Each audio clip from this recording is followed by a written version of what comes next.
Creating your media kit. I'm going to cover the following elements. What is a media kit?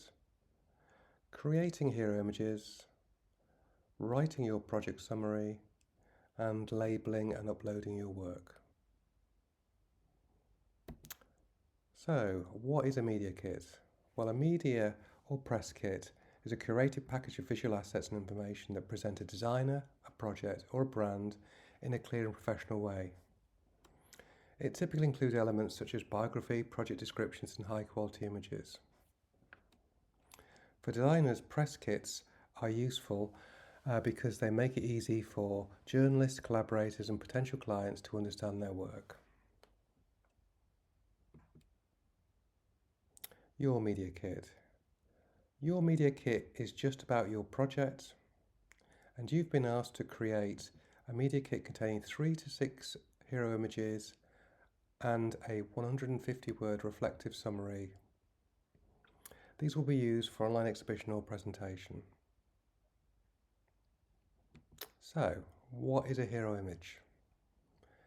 Hero images are large, high-impact visuals used to represent a project, product, or brand at a glance. They are typically the first images a viewer sees when engaging with a product or service, and they're designed to capture the essence and qualities of that product or service. Here are some examples. Here's a promo image for GoPro. Here's a fashion shot for Maison Margiela. And here's a hero image for Airbnb website. When more than one hero image is required, they're normally called hero moments. And they're particularly useful for explaining experiences such as this app called Empathy, which provides bereavement service for its users.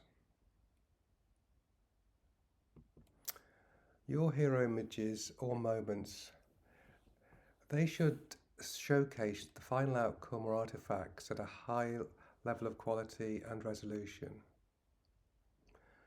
You can highlight key moments in your design development, such as sketches and prototypes and testing and iterations. For the best hero images or hero moments, they will include, a consistent set of images, not isolated images. They ideally would tell a visual story, moving the viewer from idea to development through to final resolution. Here's a great hero image of a sketch for a particular product by a product design student at Northumbria.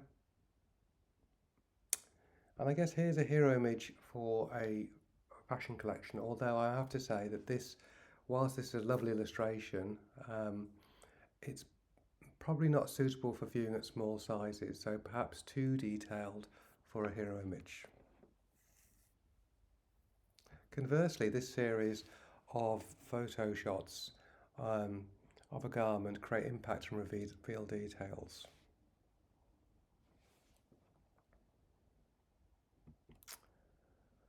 This hero image for a mobile website that promotes sustainable food, food shopping and cooking is a really clever hero image because it's a single image that communicates what the product is very quickly, and also because it's been put in an ad shell, it kind of gives an idea of where likely users would experience or see such a hero image.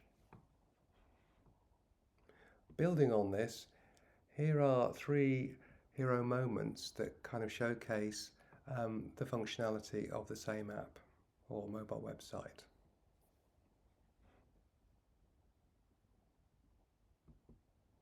In terms of image sizes, media kit sizes and resolution can vary depending on their use for print or for social media. Required sizes can vary significantly between different social media platforms. However, for this project, our media kit, we're going to keep very simple. We require images that are 920 by 1080 pixels in landscape. This is letterbox format that you'd be familiar with if you go to the cinema. These letterbox formats are very prevalent in social media, either in landscape or vertical form. We're going to work with a resolution of 300 dpi, which is common to print. And if anybody intends to create any videos, then we will use the same ideal dimensions, which is the equivalent of HD full quality. If you're struggling to output a video at this resolution, then you can export it as a standard HD, which is a little bit smaller at 1280 by 720 pixels, and 30 frames per second is the standard for digital media use. In terms of, I guess, sizing images, the important thing is to use Photoshop for these, generally for creating media kit images. And if you've got your image, then you can go to image / image size from the top menu to change the size and resolution. Critically, if you're trying to change the resolution, probably from 72 dots per inch, which is the standard screen resolution, to 300 dpi, it's really important to press or uncheck the resample box size before pressing OK. Otherwise, it will create a massive file. And I can explain more of these on some videos I'm going to show you a little bit later. In terms of file types, for photos, we say these are JPEGs on high or maximum quality. The only reason why you wouldn't choose maximum is if it's creating a really large file, but at the resolution and size that we're talking about, these images will be typically about 800K, so that's absolutely fine to go for maximum quality. For graphics or images that contain text, like the images you see here, we would typically say these as WebP or PNG formats. These file formats maintain the integrity of the text, whereas with JPEG it can sort of bite at the quality of the kind of flat graphics like text, and so they don't appear quite as sharp. So definitely WebP or PNG. For logos or vector-based images, we would say these as SVG or EPS files.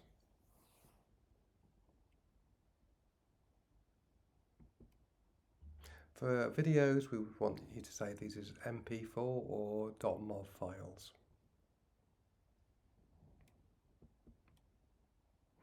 I've created a 5-minute video about cropping, resizing and saving media kit images using Photoshop. You can click on the link here and you can watch that. I've also done a little follow-up tutorial about adding text to images as well. Normally I would personally use Illustrator for this, but if you're not familiar with Illustrator, then you can actually add text in Photoshop. It's probably not the preferred way of doing it, but for this exercise it's absolutely perfectly fine.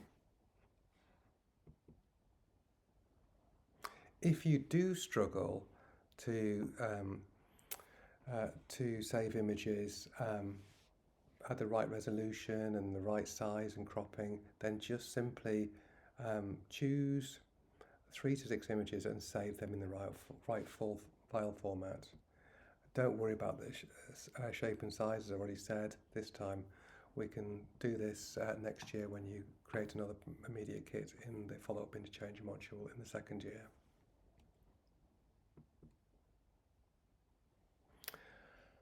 Writing your project summary. It's a 150-word project summary that supports these images. It should explain the brief challenge you were set and clarify your key idea or concept. Highlight what makes your outcome meaningful or distinctive. I'm going to show you a few examples of one example written in various ways. So here is a 150-word project summary written for a hypothetical running app called Rose Tinted Running App. And if you actually have time to read this closely, you'll see there are probably a few things that we could definitely improve with this text. It uses casual language and self-congratulatory language. So if I highlight them here, so using terms like dead negative, comes across sound, turned out boss, would probably not be appropriate for your summary. Equally, also bigging your own project up, like it's pretty mint, makes it proper engaging, and I'm well proud of it, again, wouldn't be what we'd write in terms of project summary. You need to be a bit more neutral and let the viewer make decisions about whether they particularly like your project. This example improves language a little bit, albeit has one or two things that we probably want to avoid. So it's a really good summary. However, it does probably focus a little bit too much on telling people what I've done rather than why I've done it. It should be self-evident from the images that you create what you've done, so you don't necessarily need to say this again in your text. This final iteration of the summary is certainly the best. It's good for a couple of reasons. It's got clear subheadings. There's a challenge and response. So it's telling people what the challenge you were set and how you have personally responded to it. And if you look carefully at the text, it actually explains some of the why stuff. So in this case, I experimented with different tones of voice, visual styles and layouts to explore how feedback affects users emotionally.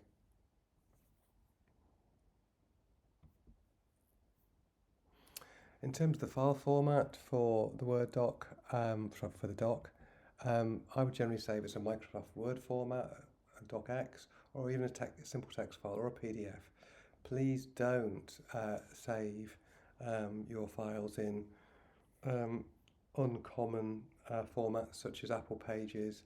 They're a real pain to open if you don't have a copy of Pages, and it kind of defeats the point of a press kit, which should be easily accessible to anybody who opens it.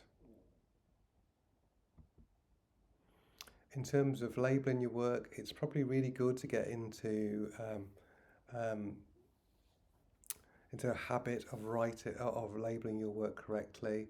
I've seen all sorts of labelling, from my final thing to final, to